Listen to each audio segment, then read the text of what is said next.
ውድ ቅዱሳን እንደምን ናችሁ? ደህና ናችሁ ወይ?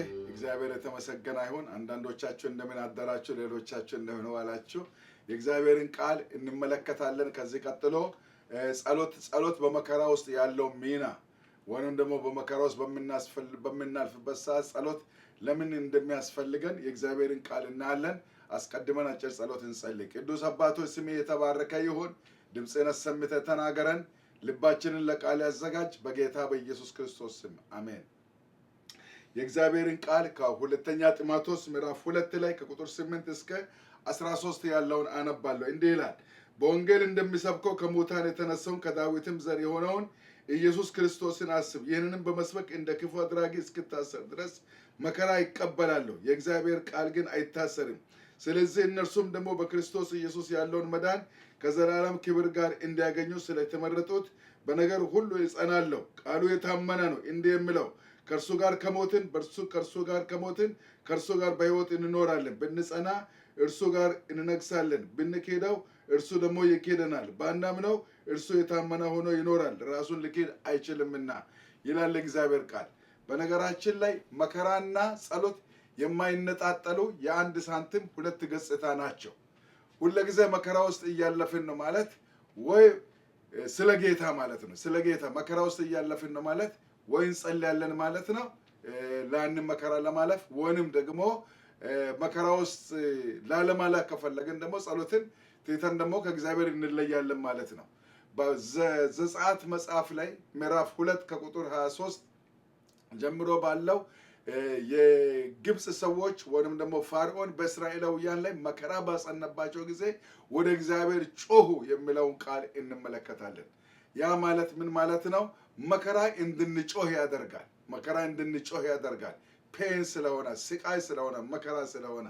ስለዚህ እኔም ደግሞ በጸሎት በመከራ ውስጥ በምን አይነት ሁኔታ እንደረዳኝ ጥቂት ሀሳቦችን አካፍላቸዋለሁ። ወቅቱ 1966 ነው። በፈረንጆች 1974 ማለት ነው 1974 እና በኢትዮጵያ ውስጥ ሶሻሊዝም እንደፈነዳ ወይንም ደግሞ አብዮት እንደፈነዳ ወይንም ሶሻሊዝም እንደጀመረ እንመለከታለን።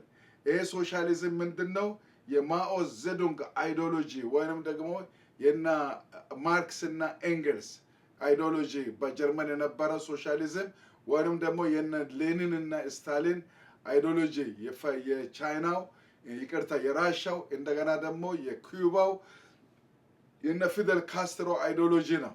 ይሄ አይዲዮሎጂ በአንድ ወቅት ላይ በዓለም ላይ በጣም ፖፑላር ነው እና ምንድነው ይሄ ደግሞ በተለይ እግዚአብሔር የለሽ የሚሉ እምነት ያላቸው ሰዎች ሰው ሀብታም የሆነው ሃይማኖት የተባለውን ነገር ስለተቀበለ ነው በሚል እና ክርስቶስ ኢየሱስን የሚቀበሉትን ያሰቃዩ እንደነበረ እንመለከታለን። ይሄ ሶሻሊዝም በተለይ እግዚአብሔር የለም የሚለው ትምህርቱ በኢትዮጵያ ውስጥ ጀመረ። በተለይም በሚጀምርበት ሰዓት ላይ በተለይ እግዚአብሔር አለ የሚሉትን በጸሎት የሚተጉትን በቃሉ የሚተጉትን እነዚህን መርጠው ያሳድዱ እንደነበሩ እንመለከታለን። በተለይ በአገልግሎት የሚተጉትን። እኔ ደግሞ በግሌ በአገልግሎት በጣም ይተጋ ነበር። የእግዚአብሔርን ቃል አነብ ነበር። ቀንና ማታ ይጸልይ ነበር። በተለይ በእኔ ላይ ይሄ ስደቱ እንዳነጣጠረ ይመለከታለሁ።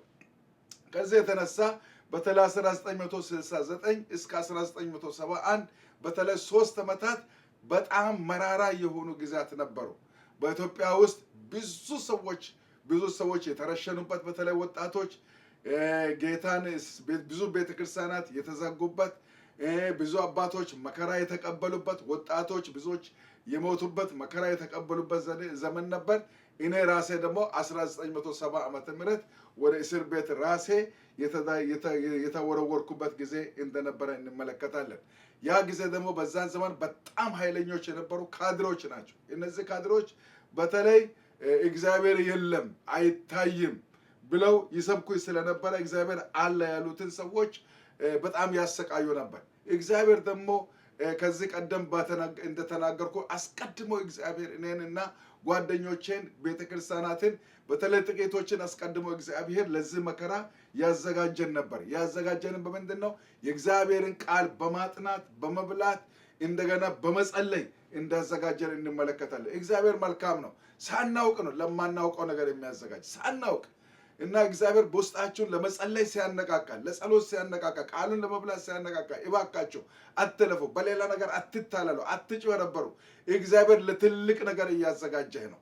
ታውቃላችሁ ምክንያቱም የሚሰራ ሰው በደንብ ይበላል፣ የሚሮጥ ሰው በደንብ ይበላል፣ ወይንም ደግሞ ለአንድ ትልቅ ስራ የሚዘጋጅ ሰው በደንብ ይበላል። የእግዚአብሔር ቃል ምግብ ነው። ለስራ የሚያዘጋጀን ነው፣ ለመከራ የሚያዘጋጀን ነው። ጸሎት ምግብ ነው፣ ለመከራ የሚያዘጋጀን ነው፣ አቅምና ጉልበት የሚፈጥርልን ነው። ስለዚህ እኔ በዛ ዘመን እግዚአብሔር ደግሞ ሁለተኛ ደረጃ ትምህርት የነበሩ ተማሪዎችን በተለይ በእረፍት ሰዓትና በተለያዩ ሰዓት አብረን እየጸለይን እንዘጋጅ ነበር። እንደገና ደግሞ ያለንን ጊዜ ደቂቃዎችን ሳይቀር ደግሞ እንጠቀም እንደነበረ ትዝ ይለኛል። እና በተለይ እነዚህ ኮሙኒስት ካድሮች የሚባሉ ሰዎች ያሰቃዩቸው ሰዎችን ህይወት ታሪክ እናነብ ነበር። ለምሳሌ ቶርቸርድ ፎር ክራይስት የሚባል ለክርስቶስ ተሰቃየው ሪቻርድ ውምብራንድ የሚባል የእሳቸውን ታሪክ እናነብ ነበር። በሩማንያ የተፈጠረውን በራሻ አገር ላይ ካልቸራል ሪቮሉሽን በሚባል የተፈጠረውን ስቃይ እናነብ ነበር። በጣም የሚገርም ነው። እንደገና ኤርሊ ቸርች ላይ ካታኮምቡ ሰማዕት ካታኮምቡ ሰማዕት የሚባለውን ስለ እነርሱ ታሪክ እናነብ ነበር። ምን አይነት ስቃይ ይደርስ እንደነበረ ለዛ ብለን ደግሞ ራሳችንን የማዘጋጀት አንዱ አካል አዳር ጸሎት እናደርግ ነበር። በሳምንት 2 እና 3 ቀን እንጾምና እንጸልይ ነበር። አንዳንዴ ለአንድ ሳምንት ለአንድ ወር በጾም ጸሎት እንትን እንል ነበር። ሊመጣ ያለውን ደግሞ መከራን ለመቀበል ምክንያት የሚመጣውን የትኛውንም መከራን ለመቀበል ራሳችንን በተለየ ሁኔታ እናዘጋጅ ነበር።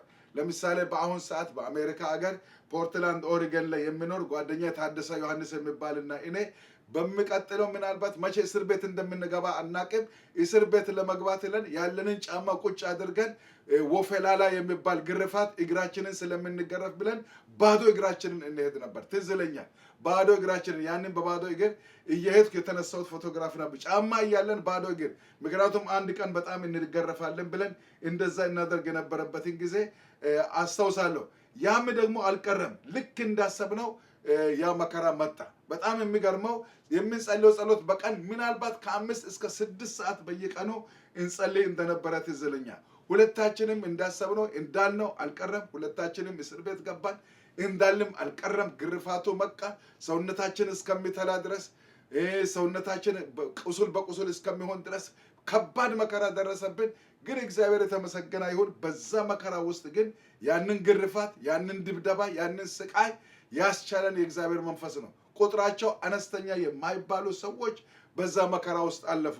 ለእኛ እንደ ትልቅ ሞዴል የምንመለከታቸው እንደነ ተስፋዬ ጋብሶ የተባሉ ሰዎች እስር ቤት ውስጥ ለብዙ ዓመታት ተሰቃዩ። እስከ 8 ዓመታት ያህል የተሰቃዩበትን እንመለከታለን። እነዚህ ሰዎች ሁሉ አስቀድመው የተዘጋጁ ናቸው። በጸሎት የተዘጋጁ፣ በእግዚአብሔር ቃል የተዘጋጁ ናቸው።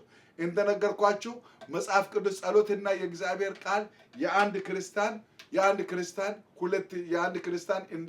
እንደ ብርድ ሁለት ክንፎች ናቸው። ጸሎትና የእግዚአብሔር ቃል እንደ ብርድ እንደ ወፍ ሁለት ክንፎች ናቸው። ስለዚህ ጸሎትን መጨመር አለበት፣ ቃሉን መጨመር አለበት። ሁለቱ በደንብ እንድንጓዝ በደንብ ደግሞ ከጌታ ጋር ያለንን ኑሮ አጣብቀን እንድንጓዝ የሚረዱ ናቸው። ስለዚህ እኛም የእግዚአብሔርን ቃል ባነበብነው በጸለይነው ጌታው እርዳን እባክን አበርታን ባልነው እግዚአብሔር ያበረታ ነበር። ወገኖቼ እየጸላችሁ በተለይ መከራን አትፍሩ፣ ችግርን አትፍሩ። በመከራ ሀገር ያላችሁ፣ በስደት ሀገር ያላችሁ ጸልዩ፣ እግዚአብሔር እናንተን ይረዳል። አበርታኝ ስትሉ እግዚአብሔር ያበረታችኋል። አቅም ሆነን ስትሉ ያ አቅም ይሆንላችኋል። እኔ አይቻለሁ። የሚረዳ እግዚአብሔር ነው።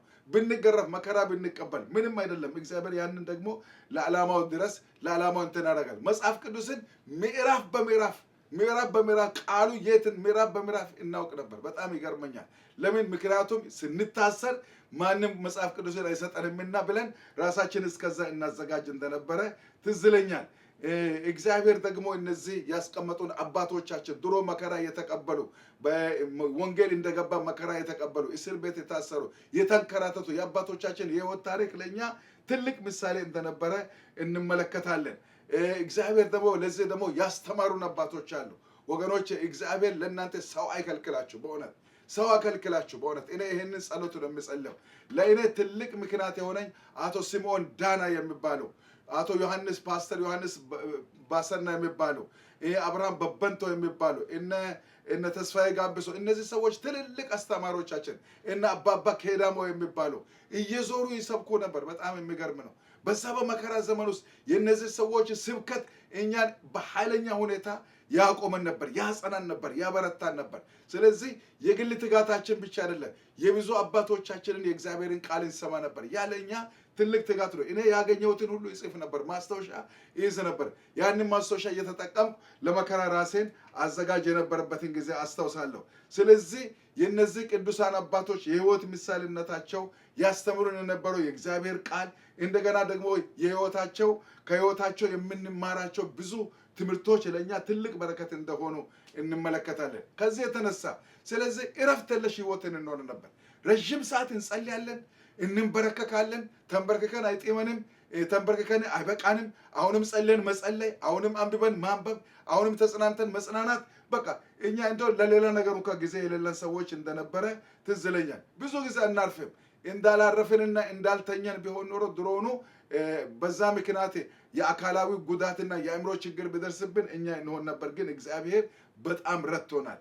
ያ ጸሎት አበረታን፣ አተጋን። አዳር ጸሎት፣ የጾም ጸሎት፣ አብረን የምንጸልየው ጸሎት በጣም የሚገርም ነው። በዛ ደግሞ እግዚአብሔር ያዘጋጀልን ትልቅ በረከት አለ። ለምሳሌ አዋሳ ህይወት ብርሃን የምትባል ቤተክርስቲያን ላይ እግዚአብሔር ሪቫይቫል ይካሄድ ነበር እና አባባ ሻኛ የሚባሉ ሰዎች ትልልቅ የእግዚአብሔር አባቶች ያዘጋጁት በተለይ ክረምት ላይ 1960ዎቹ መጨረሻና 1970ዎቹ መጀመሪያ ላይ የነበረው ሪቫይቫል የ15 ቀን ኮንፈረንስ ከዓለም ሁሉ ሰዎች እየመጡ የሚሰብኩ ስብከት በቃ ተነቃቅተን ኤነርጃይዝድ ሆነን ሪቻርጅድ ሆነን እንመለስ ነበር። ይሄንን እግዚአብሔር ለትልቅ ዓላማ ለትልቅ ስራ ይሰራ ነበርና እግዚአብሔርን በጣም አድርጌ አመሰግናለሁ። ይህ የህይወታችንን አቅጣጫ ይቀይር ነበር። ምን ነካቸው እነዚህ ልጆች? ከየት ነው የመጡት? ይህንን ትምህርት ከየት ነው ያገኙት እስከሚባል ድረስ ማለት ነው። እኔ ኃይለኛ ሰባኪ ሆንኩ። ገና ወጣት ሆኜ ሃይስኩል ተማሪ ሆኜ ኃይለኛ ሰባኪ ከቸርች ወደ ቸርች እየዞርኩ የሚሰብክ ሰው ሆንኩኝ። ይህንን እግዚአብሔር ለዛ ወቅት ላይ ያዘጋጀው ነገር ነው። መከራና ጸሎት የአንድ ሳንቲም ሁለት ገጽታ ናቸው፣ የማይነጣጠሉ ናቸው። መከራን ፈርተን አንሸሽም። መከራን እንጋፈጣለን፣ እንጸልያለን፣ እግዚአብሔር ይረዳናል። በዚህ መከራ ውስጥ እግዚአብሔር ጣልቃ ይገባ ነበር። እንዴት ጣልቃ ይገባ እንደነበረ ወደፊት እነግራችኋለሁ። ክብር ለጌታ ይሁን። አይዟችሁ፣ በመከራ ውስጥ ያላችሁ ሰዎች ጩሁ ወደ እግዚአብሔር። እግዚአብሔር ይረዳችኋል፣ ከእናንተ ጋር ይሆናል። ከመከራ ውስጥ የምትወጣበትን መንገድና አቅጣጫ እግዚአብሔር ያሳያል። ስለዚህ መከራን ፈርተህ አትሽሽ። ምክንያቱም እግዚአብሔር ጋር መከራ ያጣብቃል እንጂ ከእግዚአብሔር አይለየንም። ወደ እግዚአብሔር ያስጠጋናል። እግዚአብሔር እንድንመስል ያደርገናል። መከራ እንድንጋፈጥ ያደርገናል። ሰይጣንን እንድናሸንፍ ያደርገናል። እንጸልያለን። ቅዱስ አባታችን ሆይ ስምህ የተባረከ ይሁን። በእውነት ጌታ እግዚአብሔር አባታችን ነው። መከራ ውስጥ ስናልፍ እሳቱ ስለማይበለን እናመሰግንሃለን። አንተ ግን በእሳት ውስጥ በሄደ ጊዜ ከአንተ ጋር ነኝ፣ ነበልባሉም አይፈጅህም ያልክ፣ በውሃ ውስጥ ባለፈ ጊዜ እኔ ከአንተ ጋር ነኝ፣ ውሃውም አያሰጥምህም ያልከን እግዚአብሔር፣ ባህሩም ደግሞ አይውጥህም ያልከን እግዚአብሔር፣ በእውነት ከኛ ጋር ያለ እግዚአብሔር ስምህ የተባረከ ይሁን። በመከራ ውስጥ በምናልፍበት ሰዓት ላይ አብሮት መልካምነት፣ በጎነት፣ ቸርነት፣ ፍቅር፣ ማንነት እግዚአብሔር አባቶ ለኛ የበለጠ ግልጽ ስለሚሆንልን ስምህ ብሩክ ይሁን። በዚህ ሰዓት ደግሞ እግዚአብሔር በመከራ ውስጥ እያለፉ ያሉ ወገኖች ካሉ አሁን አበርታቸው፣ አጽናቸው፣ አትጋቸው። መከራን ፈርተው የሚሸሹ ካሉ ወደ አንተ አስጠጋቸው። ወደ አንተ ቀርበው ከአንተ ጋር የተጣበቁ ይሁኑ። ስለ ሁሉ ስምህ ይባረክ፣ ክበር፣ ከፍ በል በጌታ በኢየሱስ ስም አሜን። ጌታ ባርካቸው። እግዚአብሔርን እጅግ አድርገን እናመሰግናለን። አይዟችሁ፣ መከራ ውስጥ የምታልፉ ጌታ ከእናንተ ጋር ነው። ይረዳችኋል፣ ይጠብቃችኋል። ጌታ አምላክ ከእናንተ ጋር ይሁን። ተባረኩ፣ ደህና ቆዩ። በሚቀጥለው እንገናኛለን። እሺ፣ ተባረኩ።